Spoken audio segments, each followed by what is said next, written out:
Medina की पुरनूर फ़ज़ा में आज एक नया दिन तुलू हो रहा है। मस्जिद नबवी के गुंबदों पर सूरज की पहली किरणें पड़ रही हैं और शहर की हवाओं में दुरूद और सलाम की खुशबू घुली हुई है। स्टेशन की तरफ जाते हुए हर मुसाफिर के कदमों में शौक और दिल में अकीदत है। कोई तन्हा है, कोई अपने अहले खाना के साथ, मगर सबका मकसद एक ही है, मक्का की तरफ रवाना होना, अल्लाह के घर की हाजिरी देना। चमकती हुई हाई स्पीड ट्रेन प्लेटफॉर्म पर खड़ी है, जदीद सहूलियात से आरास्ता, मगर दिल के अंदर ये एहसास भी है कि ये रास्ता नया नहीं, ये वही रास्ता है जिस पर कभी हमारे प्यारे नबी सल्लल्लाहु अलैहि वसल्लम ने हिजरत की थी। आज वक्त बदल गया है, मगर इस सफ़र की रूह वही है। ट्रेन के दरवाजे बंद होते हैं, एक हल्की सी घंटी बजती है और सफ़र शुरू हो जाता है। खिड़की के बाहर मदीना की ज़मीन आहिस्ता आहिस्ता पीछे रहने लगती है।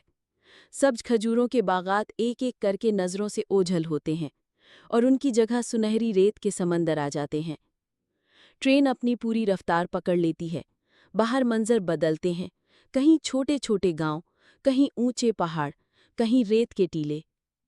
कभी ज़मीन बिल्कुल हमवार हो जाती है और कभी वादियों में उतरती है।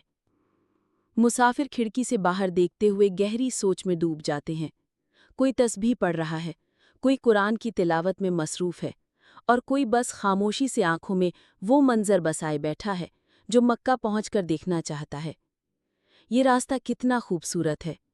एक तरफ नीला आसमान और चमकता सूरज, दूसरी तरफ सहरा की खामोशी, कहीं कहीं पहाड़ों के साए और कहीं ज़मीन पर धूप के सुनहरी फर्श।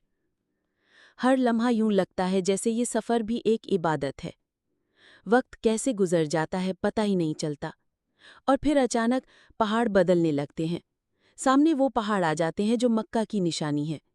दिल की धड़कन तेज हो जाती है, सांसों में एक अजीब सी खुशबू आ जाती है। हर मुसाफिर जानता है कि अब हम करीब हैं, बहुत करीब। ट्रेन आहिस्ता आहिस्ता अपनी रफ्तार कम करती है। स्टेशन के करीब आते ही चेहरों पर खुशी और आंखों में आंसू हैं। दरवाजे खुलते हैं, लोग एक दूसरे को दुआएं देते हैं और सब अपने कदम उस सिमत बहा देते हैं जहां खाना काबा अपनी शान और शौकत के साथ उनका मुंतज़िर है। ये सफ़र ख़त्म नहीं होता, क्योंकि असल सफ़र तो अब शुरू हुआ है, अल्लाह के घर की तरफ, उसकी रहमतों और बरकतों की तरफ।